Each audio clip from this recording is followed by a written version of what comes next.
Hello, this is Ron Paul with your weekly update for May 2nd. Last week, the media focused on President Obama's basic eligibility to be president while ignoring the unconstitutional manner in which he governs.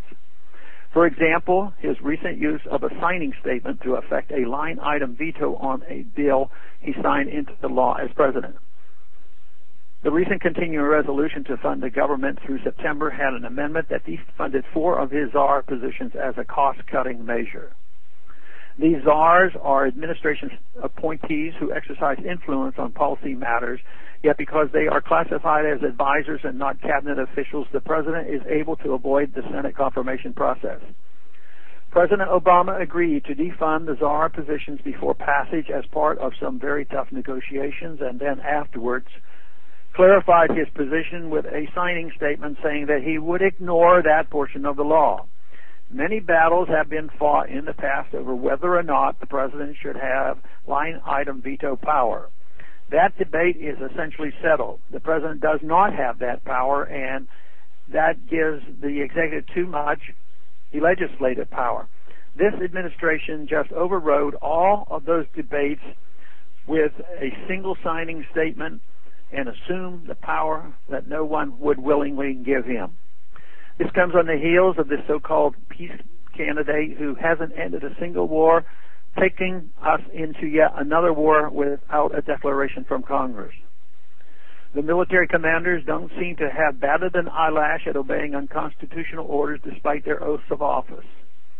The bombings continue without a second thought, so here we have an executive who illegally legislates and single-handedly takes the nation to war.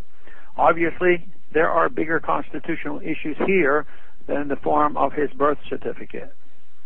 The release of the birth certificate, unfortunately, trumped media coverage of the historic first ever press conference held by Federal Reserve Chairman Ben Bernanke. Usually he testifies before congressional hearings and I, as a congressman, ask him questions. But on Wednesday he spoke before the press and took questions from reporters.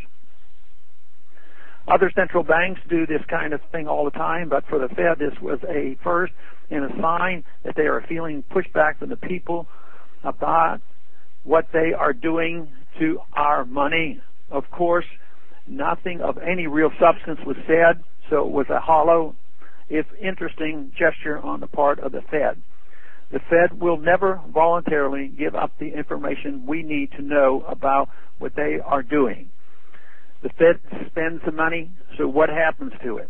We need to keep the pressure on and demand the full audit of the Fed. Thanks for calling this update. A new update is placed on this number, 888-322-1414, every Monday. The written text can be found on my website, www.house.gov/Paul, under the heading Texas Straight Talk. Thanks for calling.